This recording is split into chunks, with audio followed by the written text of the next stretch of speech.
Hello and welcome to the first ever episode of Groomer Chat with me, Tanya. And this is a very special one because our very first guest ever is a very special and awesome person called Sally. Hello, Sally.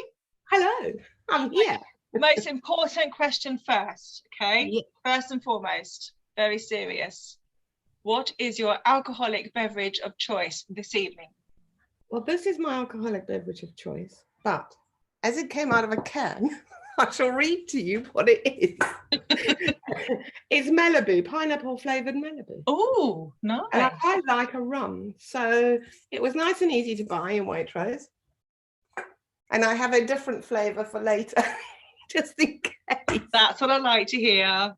I'm on the gin. I thought you might be. Just for a change. Not that we're lushies in any way, shape or form. No, cocktails are not our thing. No, just everything. Now, there's a very real reason why you are our first guest, apart from the fact that you're just fab and I love you lots. You are a seminar speaker. Yeah. At the English Groomers Challenge on the 5th of June. If you're not aware, and you should be by now, on the 5th of June, the English Groomers group are holding the English Groomers Challenge. It's their 16th year, and our final English Groomers Challenge, as after that we'll be concentrating on other projects. So it's a big, going out with a bang one. Buy tickets if you're haven't bought them already. You can compete, of course, or you can just buy tickets to come along and watch the seminar. There's multiple seminars, I should know, because I'm one of the speakers, but of course Sally here is a major speaker. And what is your topic? I'm talking about client confrontation. And yes, nice topic.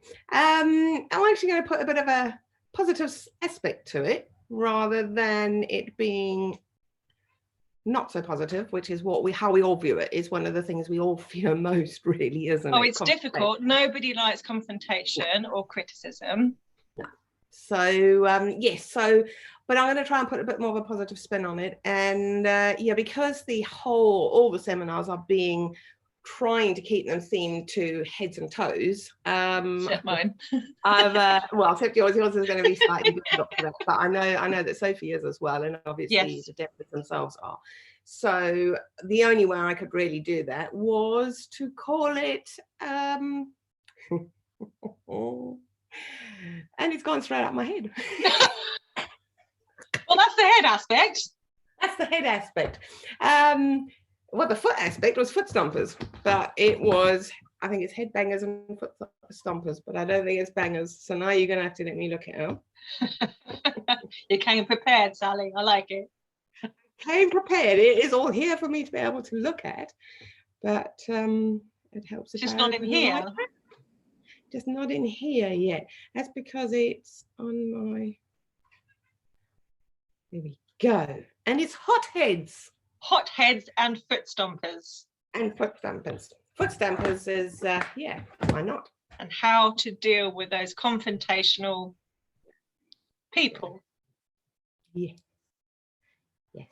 We try and avoid them, but we've all had to deal with them at some point. You can't have a business for years and years, be successful and not encounter one or two foot stompers. No. And hot heads and foot stompers. It's impossible because we can't please everybody all of the time.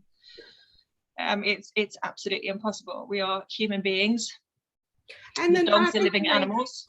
The nature of our business as well. I mean, sometimes that we have to think of the dogs first and foremost. So, absolutely. Which isn't always going to give the customer the results they would like. So sometimes we're going to have clients that do go, well, that's not quite what I wanted. Even something as simple as somebody wanting their German Shepherd to look like a Bichon. Never going to happen. I'd like to see you try. I've not been asked, thank goodness. I don't think it would be my finest hour, that, no. Have you ever lost the temper with a client? I have. My problem is when I lose my temper, my voice starts to waver and actually sounds like I'm about to burst into tears. Isn't that annoying? It's awful. Do you do what I do and get all flushed in the face and the neck and then get wobbly? And it's just sheer emotion. And I'm trying very hard. Sounds like a pathetic wimp that's about to cry. And I'm trying very hard to be, not let my emotions get the better of me, not get annoyed, not say something that I don't want to say. And I think that's where it comes from. You're trying to hold all that in. Trying to be professional. Yes. And I must admit, it's only happened a few times, not very often. But yeah. I think like me, you're a bit of a slow burner, but when you get there. Yeah, I try very hard not to. I prefer to be given the opportunity to ponder things through and make sure that what I say is going to come across correctly. Doesn't always, but I do prefer. So it's almost better if you've got someone who phones up with a complaint, you can say, well, come down, because you get time. Oh yes, absolutely.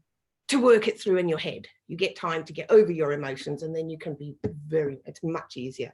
And I much prefer a face-to-face conversation than written anything, because that can always be misinterpreted. I won't do something said with a smile. A serious smile, not a sarcastic one, which I'm quite good at, is often taken much better than it would be if it was written. Yeah. Even the same words can be given differently. Yeah.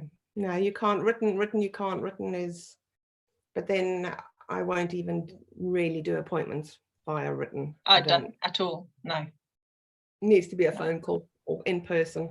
Only on real regular customers that may suddenly drop you a message and you can go, okay, no, that's fine, because they're letting you know. But I would never take a new person on without having at least spoken to them. Definitely. But at least we're at the point where we're not having to take new people at the moment. Which is a nice place to be. It is quite nice, because you know what your days are going to be like. You know who your dogs are, what they have done, what the clients are dealing with. And I know we're fortunate, you can't complain, and it's not a given that it's going to stay like that. So you enjoy it while you can. So you're Kent, aren't you? Yeah. How long have you been in business? Oh, what? Since I absolutely started, or here? Both. Right. We bought the salon here. It'd been going for about 18 months when we bought it, and we bought it in 2006. But I started my grooming career in 2004. No, 1994, sorry. I've just taken 10 years off my grooming life. That was quick, wasn't it? Oh, what you did is take 10 years off your own life. That's perfectly understandable. If I was only 19 when I started, and I started in 2004, that makes me quite nice and young.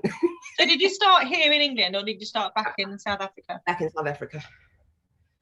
Yeah, trained out there, groomed out there, had my own salon for 7 years. I worked for somebody first. In fact, I worked for somebody first, then trained, and then opened my own salon. Which is quite often the way, isn't it?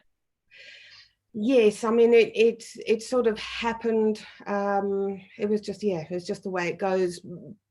Employment in South Africa, as you know, isn't quite the same as here. So that was a little difficult. And then found a lady who did training, and ironically, I speak to a lovely lady in South Africa who still grooms now, and we discovered that we both know the lady that I trained with, because she trained her too.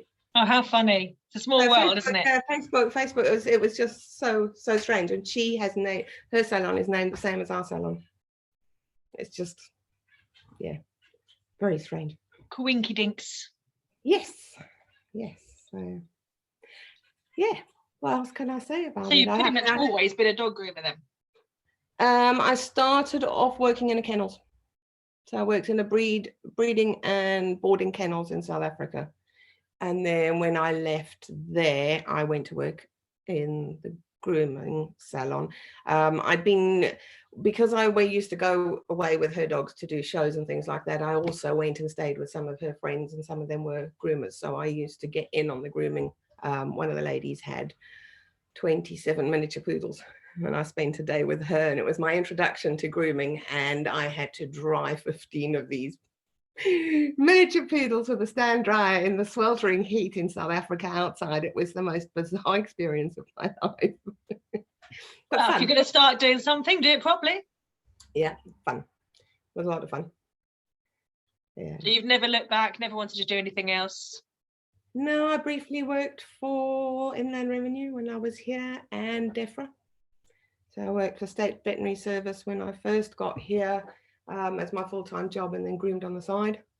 So I've always had a hand in grooming. I just didn't, when I first got here, want to dive into opening up a business, not knowing the country all that well. Immigration's a big deal.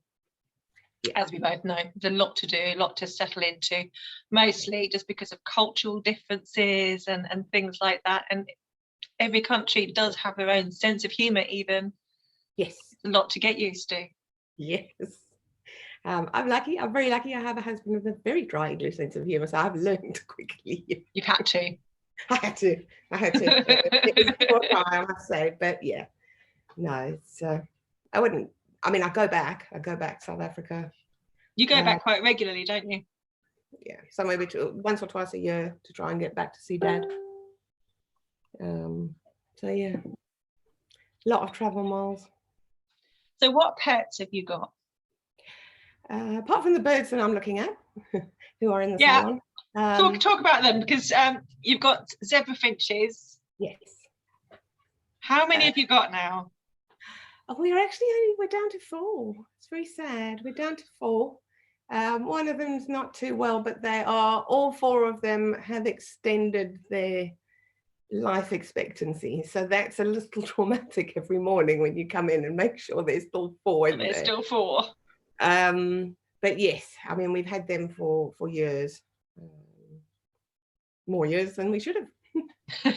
Clearly. They're in the salon, so they're salon pets. And then my husband used to have reptiles. He had a lot of reptiles, but he no longer keeps reptiles. And we have 2 dogs. We have a giant schnauzer who is 11 and a Jack Russell Cross who is 15. Ooh. Or 15 next month. Yeah. Good age.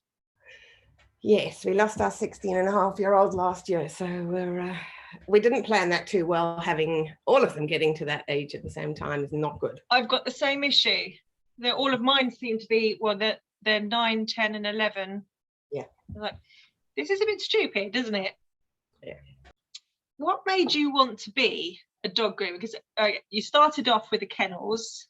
Was that always your aim to be a dog groomer, or was it just working with dogs and then you kind of went from kennels to grooming as your career path meandered?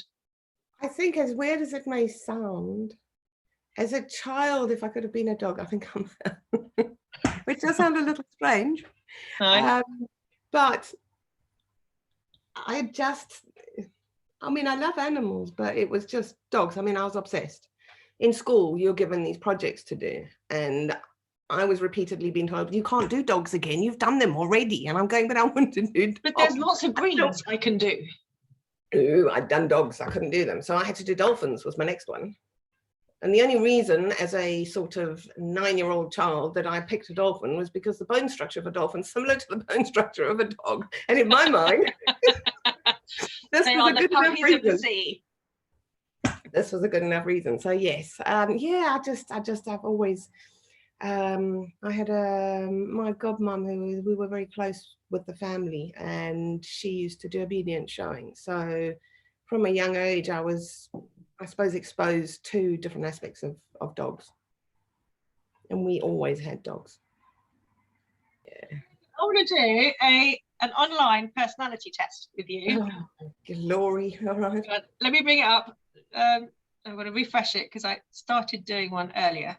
Okay, so are these going to be hard? No, it's word association. So I will read out the word, and you've got to tell me the first word that pops into your head, and I will quickly write it in here. Okay, the problem with me is yes, that it takes me a while to think about it. No, the first word that pops into your head, even if it's flip-flop or something inane that's got nothing Right, to do. it's The going to be first word flip-flop, that pops. isn't it? Don't say flip-flop. Right, okay. Let me refresh it again now because it started. Okay, consultation. People. People. Insults. People. Scary. Pardon? Scary. Scary. Shorts. Tops. Nearly said flip-flops. Statistic. A word I can't say. So impossible. I need impossible. Okay. Leverage. I'm trying to say the right word. Bartering. That's not the right word, but That's all right. It's the word that has come to your head. Ticket. sales. Needle. Thread. That's what I always put as well. Cricket. Awful. Not a fan, no. Song. Madonna. I don't know if that's that's not going to come up as a word because that's a name. I need a word. Song. Music. Screening. I can't say the word that first came in my head. Yeah, I don't need to put a bleep over it. Yes, that would be a lady's test. Smear. Yes. Fossil. Me. Oh, I can't put that. Doesn't say. Myself. I'll put myself, yeah? Yeah. No, won't let me do that either. You obviously can't put yourself. Husband. Next best thing. Don't tell him that. Steak is an S-T-A-K-E. S-T-A-K-E. Steak. Tent. Camping. Actually. Or either one. Star. Can't put to reach for. So, I told you. There it is. It took me a while. Foul. Poo. Poo. Is it going to let me? No, it doesn't let me do that one. Feces then. Will it let you do that one? It might do if I could spell it. Yep, it has done. Characteristic. Do you know, I have no idea. I don't have. First word. First word that pops into your head. Flip-flop. I've gone blank. Blank then. Blank. Blank. Oh, that's fine. That's the word. It's the word. This is scary. This is hard. I told you this would be hard. Intercept. Cut off. That's two words, but I'll try it as one. No. Divert. Mansion. House. Very obvious words. Free. Flying. Replacement. New. Population. People. Friend. You. Friend. No, What? not allowing it. No, won't have you. Friend. Friend is happiness. Happiness. Gaze. Stare. Bother. Annoy. Now I'm managing to get the right tone in at least, even if I can't think of a word. Consolidation. Unite. Novice.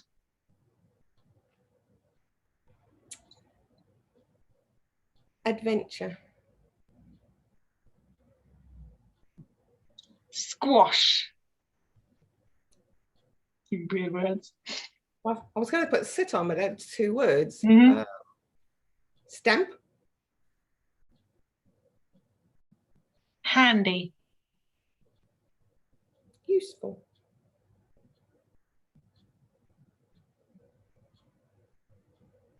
Cachet. Or cash, however you want to pronounce it.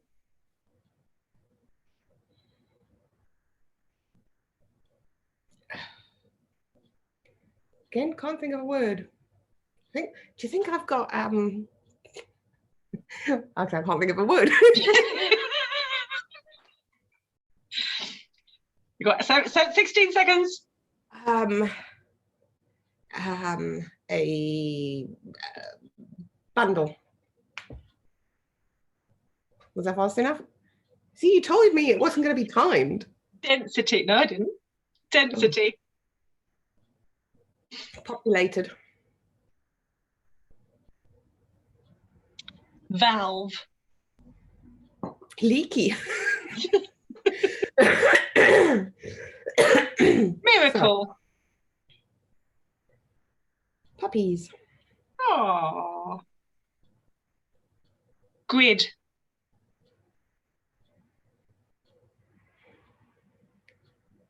See, the first thing that jumps to mind is motorway.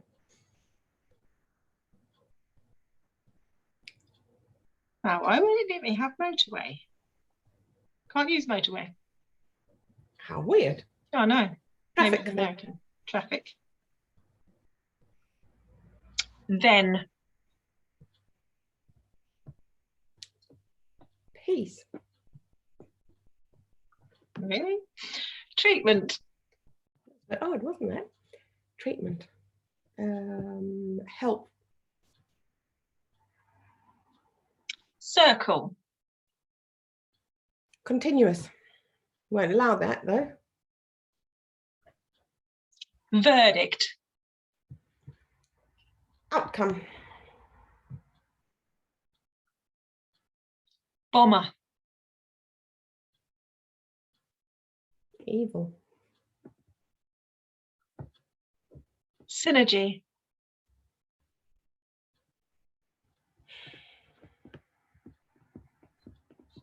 See, again, throwing words that are Anything you like.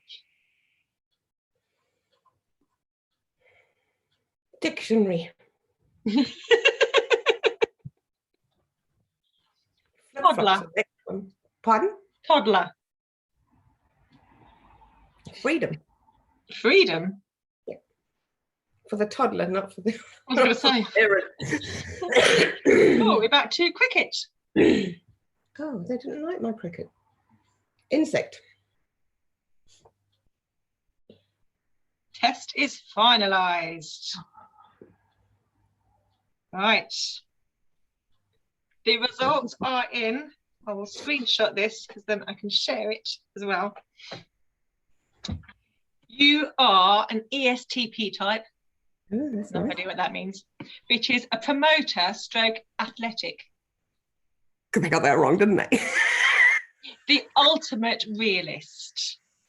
Outgoing, realistic, action-oriented, curious, versatile, spontaneous. ESTPs are hands-on learners who live in the moment, seeking the best in life, wanting to share it with their friends. They are open to situations, able to improvise to bring about desired results. They are active people who want to solve their problems rather than simply discussing about them. Bad English. On the scale, you're way over to extrovert as opposed to introvert. See, that's weird. Between sensing and intuition, you are way over towards sensing. Between thinking and feeling, you are way over to thinking. Between judging and perceiving, you are way over to perceiving. Weird. So, how does that sound? The ultimate realist. Yeah, the thinking, yes. I think too long. I went to the shop today and I could not decide what snack to buy. And I'm not lying, it took me 20 minutes of walking around the aisle staring at various snacks. Just buy them all. I didn't actually want any of them. That was the problem, I think. It was the most, I'm terrible. I have to think everything through all the time. And yet I think I'm an impulsive person. Clearly not. Clearly not. So, yeah, very odd. So does that sound accurate, do you think? I would never have put myself in that I think position. it sounds quite like you, actually. I don't think I'm an extrovert, though. You're definitely not an introvert. I was the shyest child I've ever met. The only reason I have got but now yes, the only reason I've got better is I forced myself to. And actually, I have to say, I did that because of dog grooming. Because there was so many people who have no clue, not in a bad way, just it's not what they do. So they hadn't thought about getting their puppies to being groomed as young as possible. It just wasn't something that goes through. We all know because we experience it, but if it's not something that you experience, you don't think about it. Mm-hmm. And I decided that I could help people by going to give talks at a dog club, and I got hold of a dog trainer and said, can I come and do it? And I've never been see, these are not the actions of an introvert. But I was terrified. I had never spoken publicly ever, but I felt so strongly about helping people that I had to go. I mean, I was if I'd thought about it, I think I would have worn an adult nappy. I was so terrified. I didn't need it, thank God. But I was terrified. Never been so terrified in my life. And all I did was stand up and talk to about 20 people for 5 minutes. I mean, now they can't get me off, but well, given that this is now, it's pretty spot on. Not far off of how I would describe you. Action-oriented, curious, versatile, spontaneous. Maybe not the spontaneous thing if it takes you 20 minutes to choose a snack you don't want. Yeah, but then maybe that's not, maybe that's just more indecision. I'm very good at changing. I would say this was pretty accurate. But is there anything in specifically that you would like people to know or? Yeah. I mean, I do feel that people should definitely come along to the final challenge. It's going to be an amazing day. We've got a brilliant lineup of judges. Okay, but tell me what you're most looking forward to about the English Groomers Challenge. Actually, I'm quite looking forward to my seminar. I finished writing my seminar 2 days ago. I had COVID on the weekend, and so we cancelled all dogs on Monday. So I spent Monday doing my seminar. The flip side is I have now got to spend this weekend catching up with dogs, but yeah. So I've got, and I'm actually quite excited about my seminar. I like doing seminars, and I quite like the topic on this one. They are fun. And just seeing all the people. I love seeing the groomers in the ring. You know, a lot of people come in and you're competing. You're distracted. You're distracted about worrying about your dog. Is your dog okay? Have you got everything you need? Mm-hmm. Are you ready to go? And once you're told to go, you kind of 10 minutes in and you've completely forgotten that you were worried about anything. I love that. Just ungroom and you just zone out, and it's seeing people that haven't experienced it or don't experience that often, seeing them then actually relax and start to really enjoy the groom, and that is really nice to see. I like to see people building a camaraderie with each other within the ring, people that don't necessarily meet up any other time. Yeah. Like a bonding moment, isn't there? The dancing and singing that we've always had at Egg. Yeah. you groom while you dance and sing, which has always been quite fun. I've always done that anyway, every competition I've ever done. Yeah, it's nice. I mean, it's nice that there's music playing and things. It does help, doesn't it? It does. You can shake off and get rid of some of that pent up anxiety that you may have had walking in, and it helps you to relax. Creates really lovely environment. And really lovely judges as well. I mean, yeah, I just think it's going to be summer and we haven't had a challenge for 2 years. It's just, yeah. Okay. Sally, it's been absolutely lovely talking to you this evening, as usual. It's been a giggle. I do love speaking to you. Hopefully, all of you guys have loved hearing from Sally as well. So from me, Sally, thank you so much for agreeing to be my #1 pilot episode guest. It's been brilliant. Excellent. You enjoyed it? I have had a lot of fun. Excellent. And anyone who wants to see more of Sally, I can recommend these. They're good, are they? That was really good. I should have got 2, shouldn't I? Really? Yeah.